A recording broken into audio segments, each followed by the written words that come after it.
Bom, galera, seguindo, né, o conteúdo, a resolução de questões, a gente vai resolver agora os exercícios contextualizados, né?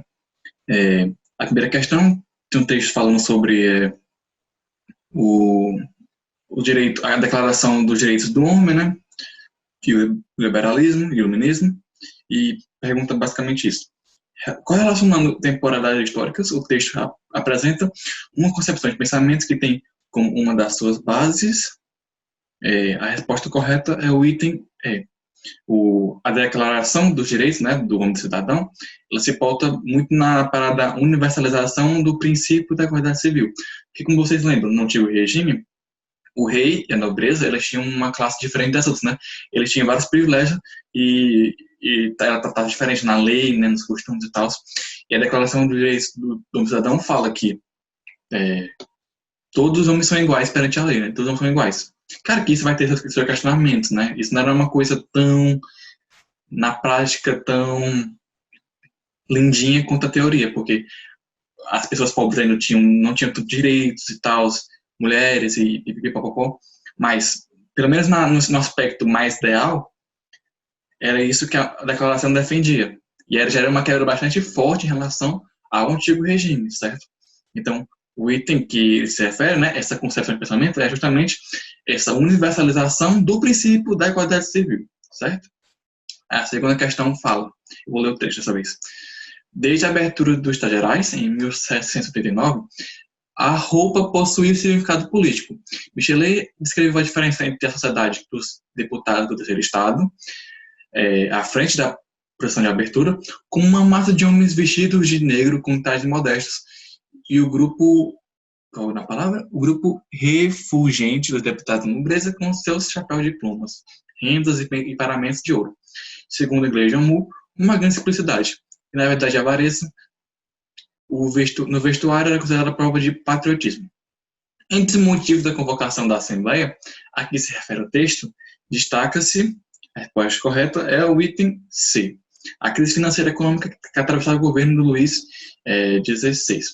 Como a gente sabe, como a gente viu, antes da Revolução Francesa, né, nas décadas anteriores, a França foi assolada por crises econômicas, porque eles gastavam muitos impostos, mas não conseguiam ter um retorno, né, na economia, crises de alimentação, porque na agricultura eles tiveram vários anos com colheitas ruins que aumentaram a fome, né, aumentaram a crise, gastaram dinheiro também com apoio a coisas como, por exemplo, a Guerra de 7 Anos, que deixou eles mal economicamente, o apoio também que eles perderam deixaram eles mal economicamente, né, que também e eles também apoiaram, como resposta a essa guerra, a independência americana, que também deixou eles mal economicamente, e a França passa por essa crise econômica e financeira pesada, e ele chamou a reunião dos Estados Gerais justamente para achar uma solução para isso, né, com todos os elementos da sociedade francesa.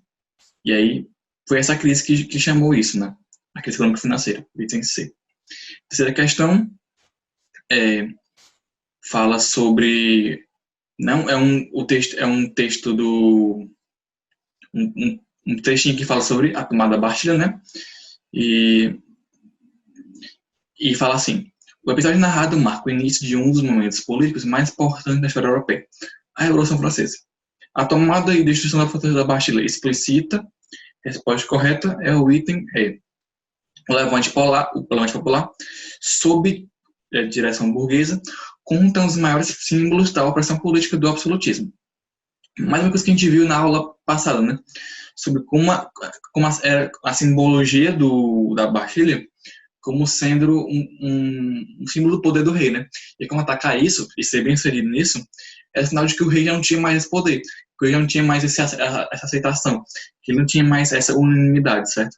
Que ele não concentrava todos os poderes do país. E é basicamente isso. A resposta correta é o item E.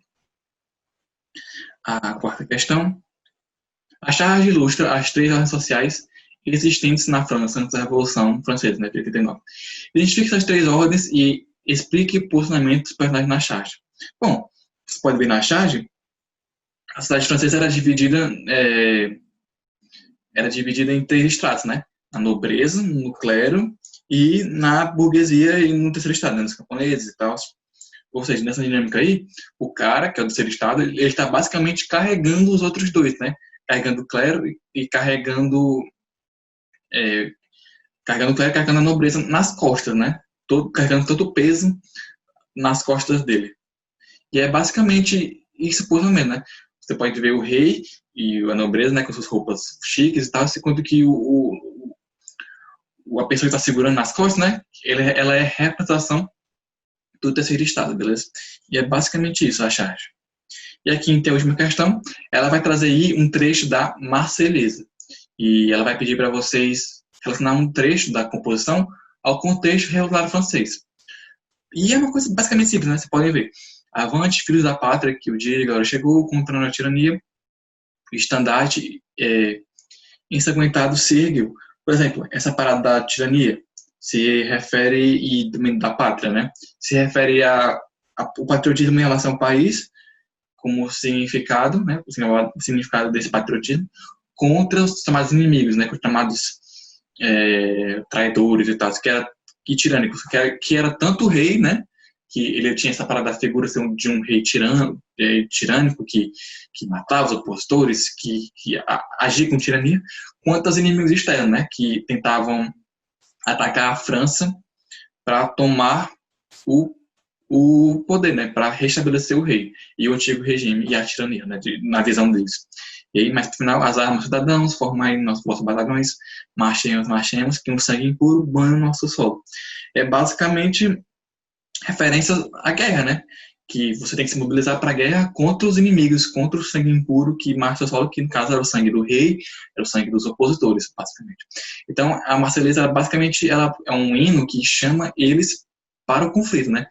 Para a guerra contra os inimigos do país, né? Do país que estava nascendo, do país da França, né? Os inimigos sendo o rei, a nobreza, os inimigos externos. E é basicamente isso, pessoal. Espero que vocês tenham entendido, para terem tirado as dúvidas, e até a próxima aula.